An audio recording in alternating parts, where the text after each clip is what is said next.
ఇంట్లోనే మనమే తయారు చేసుకుంటే ఆరోగ్యానికి ఆరోగ్యం, మన చేతులతో తయారు చేసుకున్నామన్న ఒక తృప్తి మనందరికీ ఉంటుంది కదా! అందుకే ఈరోజు నాతో పాటు రమ్మగారు ఉన్నారు.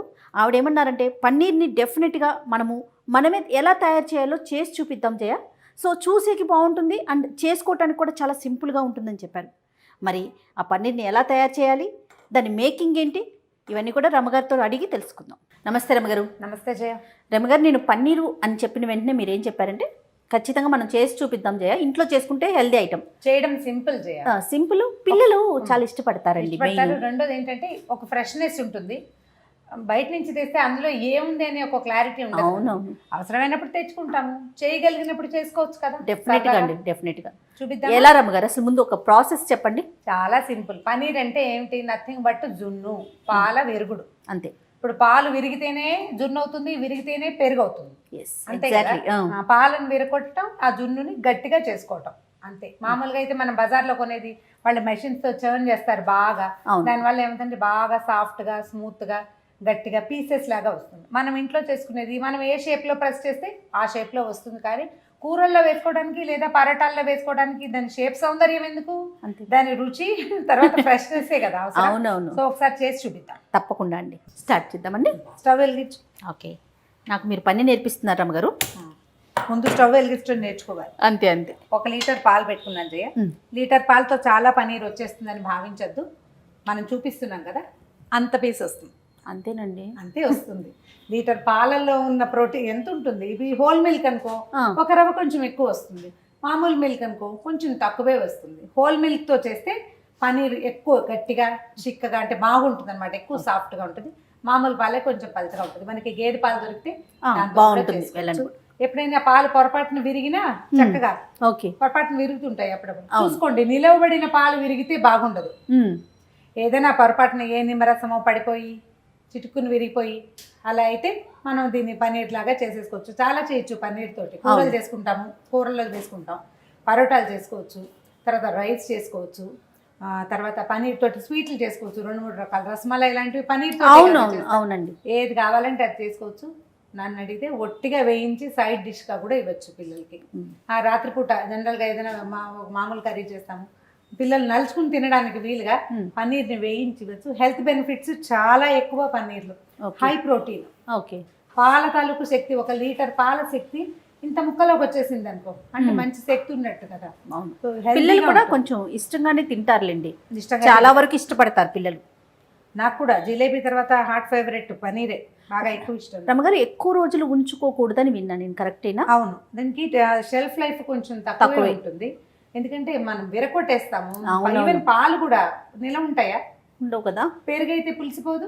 అలాగే అది కూడా ఎక్కువ రోజులు నిల్వ పెట్టకూడదు. ఇవాళ చేసుకుంటే రేపు సాయంత్రం 2-3 రోజుల్లో, మనం ఇంట్లో చేసుకునేది ఒక 2-3 డేస్లో వాడిస్తే లోపల తడి ఉండటం వల్ల బ్యాక్టీరియా డెవలప్ అవుతుంది. అవునవును. ఫ్రిడ్జ్ లో పెట్టుకోవాలి. వాడు మనం కొనుక్కొచ్చినా కూడా వాడు 20 days 15 days వాడు ఇచ్చిన డేట్ ప్రకారమే యూజ్ చేయాలండి, లేకుంటే స్టమక్ తొందరగా అప్సెట్ అవుతుందంట. పనీర్ తో అప్సెట్ అయ్యే అవకాశం ఎక్కువ. కొంతమందికి డైజెస్ట్ కాదు కూడా పనీర్. చూసుకోవాలి పిల్లల అరుగుదలను బట్టి. మరి చిట్టి పిల్లలకి పెట్టకూడదు.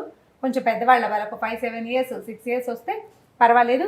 మోతాదుగా అంత పెట్టేసేయకూడదు. చిన్న చిన్న ముక్కలుగా. వెన్న ఎలా పెడతాము? ఇంతే వెన్న పెడతాం కదా, అంత ముద్ద పెట్టాం కదా.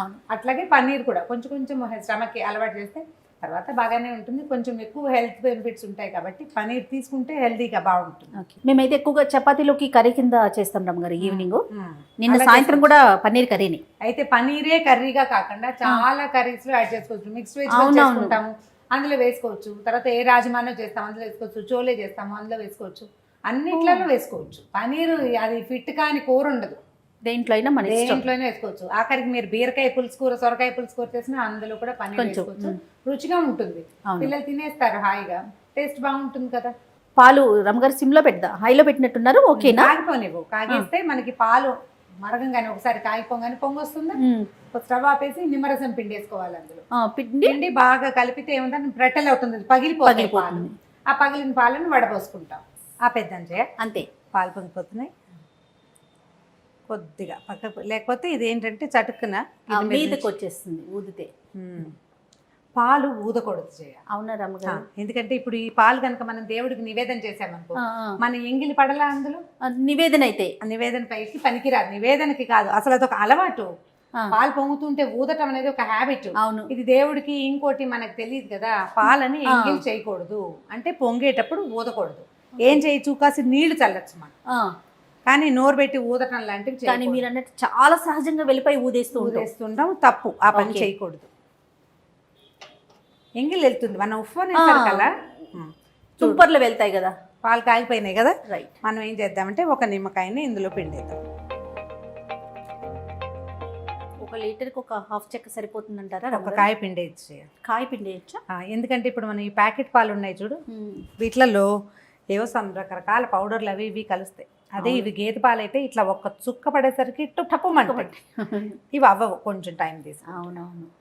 పాలని కొంచెం బాగా కాస్త కదిపితే ఏమవుతుందంటే మెల్లిగా విరుగు సెపరేట్ అయిపోతుంది అనమాట. ఇవి గేదె పాలు అయితే ఏమవుతుందంటే, నేను ఆ డిఫరెన్స్ చెప్తాను నీకు. నేను రెగ్యులర్గా అది చేస్తూ ఉంటాను.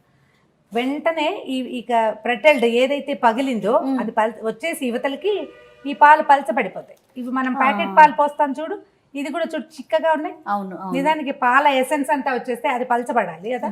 మనం చూసుకోండి, ఎక్కడైనా మంచి గేదె పాలు దొరికితే దీని వరకు అయినా ఎక్కువ హెల్దీ కూడా.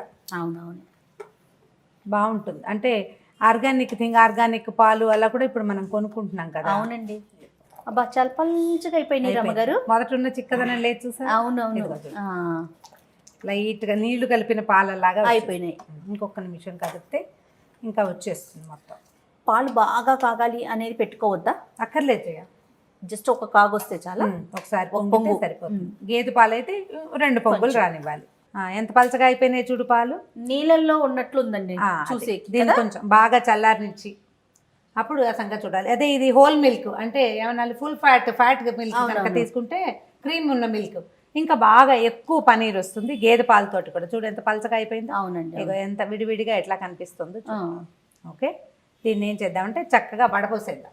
వడపోసేసి దీన్ని ఎట్లా ప్రెస్ చేసుకోవాలో చూపిద్దాం. తప్పకుండా. ఇంకొంచెం చల్లారనిద్దామా రమ్మగారు? కొంచెం చల్లారనిస్తే మనకి ఈజీగా ఉంటుంది. అవునవును. రమ్మగారు అయిపోయింది కదండి? అయిపోయిందమ్మా, వడపోసేద్దాము. ఓకే, ఆ గిన్నె పెట్టి చెప్తా. ఈ క్లాత్ ఏంటంటే మన స్టోరీ ఏంటండి? మన స్టోరీ ఏంటంటే మామూలుగా ఇలాంటి పనులు చేయడానికి ప్రత్యేకంగా తెల్లటి క్లాత్లు అట్టు పెట్టుకోండి. క్లీన్వి కొత్తవి ఉంటే చక్కగా వాష్ చేసి అట్టు పెట్టుకుంటే వీటి కోసమే కొన్ని పనులు ఇలాగే బాగుంటాయి. అవునవును. దీన్ని ఏం చేద్దాం, కొంచెం పట్టుకో జారిపోకుండా.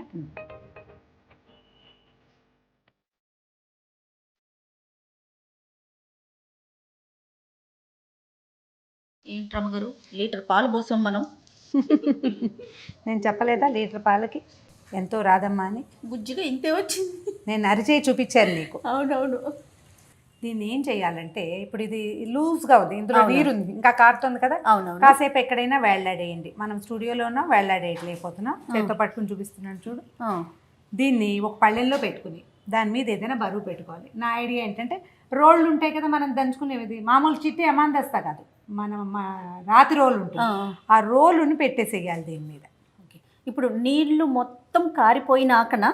కారిపోక్కర్లేదు, ఇగో అంత మటుకు అయిన తర్వాత మనం పెట్టేస్తే ఆటోమేటిక్గా వచ్చేస్తుంది. ఇప్పుడు ఇంకొంచెం వేడిగా ఉంది కదా, ఇంకా కొంచెం చల్లారాక మనం ఒకటి గట్టిగా బిసికేసామనుకో ఇందులో నుంచి బయటకు వచ్చేస్తుంది. అవునవును, చిరిగిపోతుంది. ఓకే, అలా కాకుండా ఇది పట్టుకో చెప్తాను నేను, నీకు ఐడియా ఎలా చేయాలో చెప్తా. ఓకే, చూడు, ఇలాంటి ఒక పళ్ళెల్లో దీన్ని అలాగా పెట్టేయండి. ఇట్లా ఈ క్లాత్ ముడిని బయటకు వదిలేయండి. దీన్ని ఇట్లా కొంచెం గోడుగా పెట్టామనుకో, దీని మీద నువ్వు ఏ బరువు పెట్టినా కూడా ఇప్పుడు ఇట్లా నొక్కబడుతుంటే నీరు చూడు ఎట్లా. మనం ఏం చేయొచ్చు అంటే, స్టవ్ గట్టు మీద ఇట్లా గోడుగా పెట్టుకోవాలి. ఇప్పుడు చూడు, ఇది ప్రెస్ చేస్తుంటే నీళ్ళు వెళ్ళిపోతున్నాయి చూసారా. దీని మీద దీన్ని ఏం చేస్తామంటే, క్లాత్ని ఇట్లా విశాలంగా పరిచేసి దీని మీద బరువు పెట్టేసేయాలి.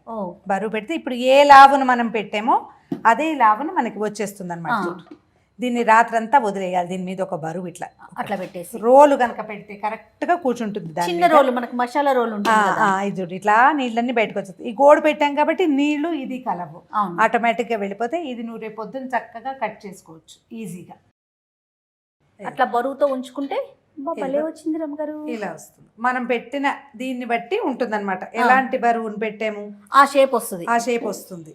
ఇప్పుడు మరీ పెద్దది ఓ పక్కనే కాన్సన్ట్రేట్ అయితే ఇట్లా వస్తుంది. అవును, కాన్సన్ట్రేషన్ అట్లా లేదనుకో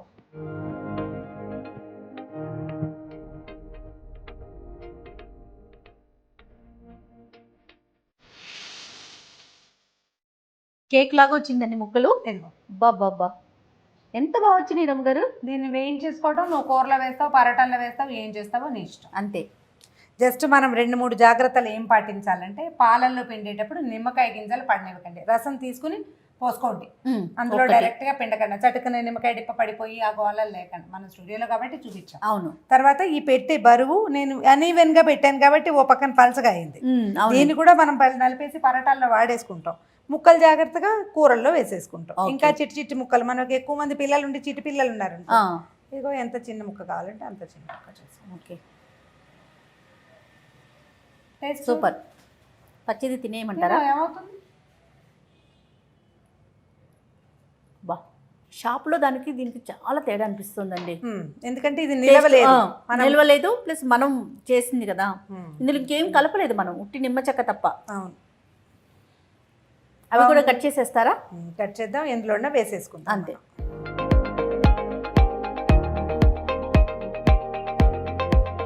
ఎంత బాగుందో. 1 లీటర్ పాలకి ఇన్ని ముక్కలు వస్తాయి మనకి. అవును. ఇది హోల్ మిల్క్ అయితే ఇంకొక 6-7-10 ముక్కలు ఎక్స్ట్రా వస్తాయి. ఇంకా కొంచెం రుచి ఎక్కువగా ఉంటుంది. గేదె పాలైనా కూడా ఎక్కువ రుచిగా ఉంటుంది. మన ఇంట్లో ఉన్న పాలతోటైనా చేసుకోవచ్చు. రాత్రి చేస్తే పొద్దున ఏదైనా ఒక కూరలో దేంట్లోనా వేసేసుకోవచ్చు. అయితే నేను పొరపాటున ఒక ప్రశ్న అడిగా మిమ్మల్ని, ఎన్ని రోజులు ఉంచుకోవచ్చు రమ్మగారని. లీటర్ పాలతో తిప్పి కొడితే 20 ముక్కలు కూడా ఎన్ని రోజులు ఉంచుకుంటామండి? ఒక రోజులో అయిపోతుంది. పొద్దున్న వాడేసుకుంటాము. ఇలా చేసి వాడుకుని చూడండి. ఫ్రెష్ పనీర్ ఒకసారి మనకు ఆ రుచి తెలిస్తే మనం ప్రతిసారి చేసుకోవాలనుకుంటాం. పనీరు రోజు మనలో బట్టి వాళ్ళు రోజు తినము, అప్పుడప్పుడు తింటాం. ఆ తినదలుచుకున్నప్పుడు ముందు రోజు ప్లాంట్గా చేసుకోండి. చక్కగా పనీర్ ఇంట్లో చేసుకున్న సంతోషం ఒకటి వస్తుంది కదా. థ్యాంక్ యూ రమ్ గారు. థ్యాంక్ యూ జయ. చూసారుగా పన్నీర్ ఎంత సులువో, చాలా ఈజీగా తక్కువ టైంలో హెల్దీ స్నాక్ కింద కూడా దీన్ని వాడుకోవచ్చు. అట్లానే కూరల్లో కూడా వాడుకోవచ్చు. చక్కగా మీరు రేపు ఏదైనా చేయాలనుకుంటే ఈరోజే కనుక ప్రిపేర్ చేసేసారు అనుకోండి, ఇంట్లో పిల్లలకి మీకు అందరూ హ్యాపీగా తినేసేయచ్చు. చాలా సులభంగా తయారు చేసుకోవచ్చు పన్నీరు. మీరందరూ కూడా డెఫినెట్గా ట్రై చేయండి. అలానే మీకు నచ్చిన రెసిపీలు, మీకు తెలిసిన రెసిపీలు కామెంట్ రూపంలో మాకు తెలియచేయండి. డెఫినెట్గా వాటిని కూడా మేము ఇక్కడ వండి చూపిస్తాం.